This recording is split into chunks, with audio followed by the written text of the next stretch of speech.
नमस्कार दोस्तों, स्वागत है आपका। आज है 5 जनवरी। चलिए अपना करंट अफेयर का सेशन स्टार्ट करते हैं। आज हमने पहला क्वेश्चन योजना और परियोजना से लिया हुआ है। देखते हैं क्या क्वेश्चन है। अभी हाल ही में पीएम विश्वकर्मा योजना लागू किया गया था और ये पीएम विश्वकर्मा योजना केंद्र सरकार की योजना है। तो केंद्र सरकार की योजना को लागू करने वाला पहला केंद्र शासित प्रदेश कौन है और पहला राज्य कौन है? तो पहला केंद्र शासित प्रदेश कौन है? वो है जम्मू कश्मीर, जो पीएम विश्वकर्मा योजना लागू किया। और पहला राज्य कौन है? वो है बिहार। अब बात करते हैं इस योजना की शुरुआत कब हुआ और ये योजना क्या है। तो इसकी शुरुआत 17 सितंबर 2023 को विश्वकर्मा जयंती के दिन, क्योंकि उसी दिन नरेंद्र मोदी का भी जन्मदिन है, तो नरेंद्र मोदी के द्वारा इस दिन किया गया। अब बात करते हैं ये योजना क्या है। विश्वकर्मा योजना विश्वकर्मा से संबंधित लोग जैसे कारीगर और शिल्पकार का वित्तीय सहायता करना, वित्तीय विकास करना और कौशल विकास करना इसका उद्देश्य है। क्योंकि आपको मालूम है जो पारंपरिक कारीगर एवं शिल्पकार होते हैं वो आर्थिक रूप से कमजोर होते हैं। जब आर्थिक रूप से कमजोर होते हैं तो वो ज्यादा दिन तक या तो पैसे की तंगी की वजह से या उनके पास ज्यादा कौशल नहीं होता तो मार्केट में कंपटीशन कर पाए, इसकी वजह से वो कमजोर हो जाते, छोड़ देते। तो उनको संरक्षित करने के लिए उनका उद्देश्य है इस योजना को शुरुआत किया गया। ठीक है जी, चलते अपने नेक्स्ट टॉपिक। नेक्स्ट टॉपिक हमने बीबीएस से लिया हुआ है। अभी हाल ही में ऐप ऑपडोर किसने लॉन्च किया? देखो ये क्वेश्चन काफी इंपॉर्टेंट है और थोड़ा कंसंट्रेट होकर आप समझिएगा, समझ में भी आएगा। देखो जो फ्लिपकार्ट है ना, जहां से हम लोग ऑनलाइन कोई सामान खरीदारी करते हैं, तो फ्लिपकार्ट की स्थापना कौन किया था? बिन्नी बंसल और सचिन बंसल मिलकर फ्लिपकार्ट की स्थापना 2007 में किए थे।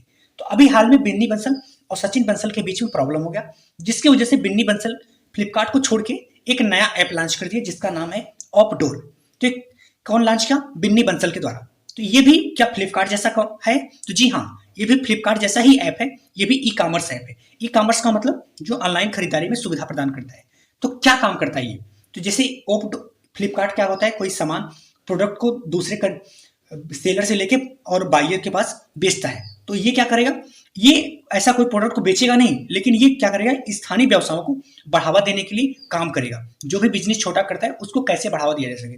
जैसे आपने कोई कंपनी स्टार्ट किया, उसका लोगो को ये बना देगा।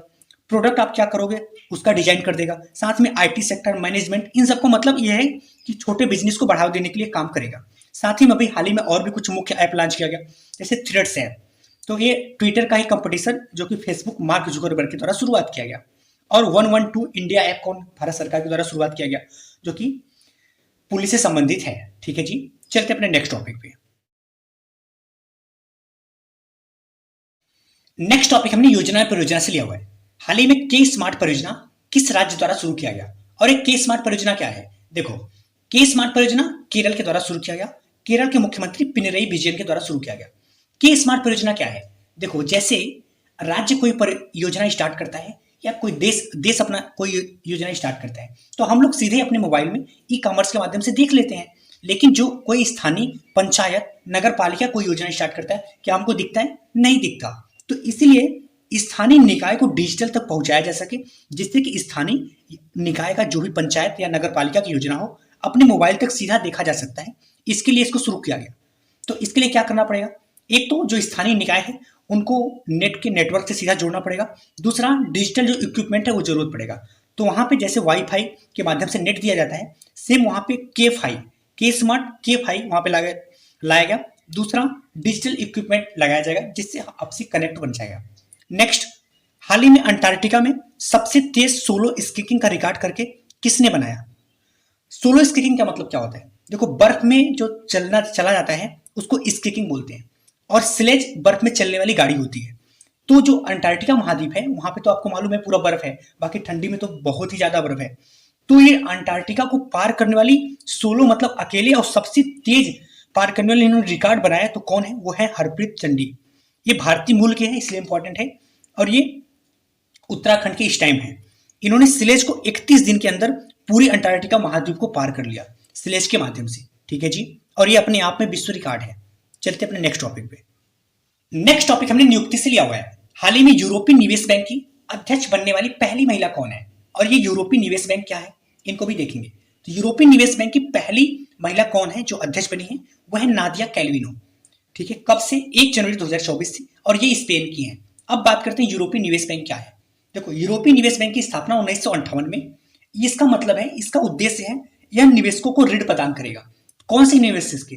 क्या पूरी दुनिया के निवेशक के? नहीं, इसका उद्देश्य केवल यूरोपीय संघ के जो देश हैं उनको विकास और बढ़ावा देने के लिए उनको पैसा देना इसका उद्देश्य है। तो यूरोपीय संघ क्या होता है? तो यूरोपीय संघ ये यूरोप के 27 देश मिलकर एक संगठन बनाए हुए हैं जिनका हेडक्वार्टर मुख्यालय ब्रसल्स बेल्जियम में है। अब बात करते हैं जो यूरोपीय निवेश बैंक है इसका मुख्यालय कहाँ पे है? इसका मुख्यालय पहले तो ब्रसल्स में था, लेकिन इस टाइम कहाँ पे है? लग्जमबर्ग। ठीक है जी, तो अब समझ में आया। ये इसका मुख्य उद्देश्य है कि जो यूरोपीय संघ के देश हैं उनमें विकास और नवाचार किया जाए। ठीक है, चलते अपने नेक्स्ट टॉपिक पे। नेक्स्ट टॉपिक हमने पुरस्कार से लिया हुआ है। हाल ही में MS स्वामीनाथन पुरस्कार से किसे सम्मानित किया गया? और ये MS स्वामीनाथन पुरस्कार क्या है? तो किसको सम्मानित किया गया? प्रोफेसर BR कम्बोज को। इसकी शुरुआत 2004 में किया गया था।